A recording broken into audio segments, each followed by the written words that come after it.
చిన్న మనసే క్షేమం నువ్వు పంచిన ప్రేమే క్షేమం నువ్వయ్యి నేనున్నాను క్షేమంగా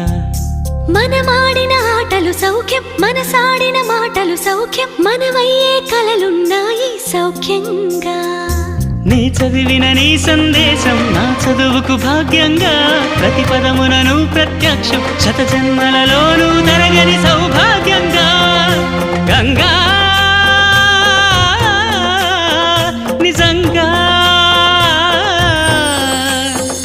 నువ్వే నాలో సగభాగంగా నీ ఉరుకులే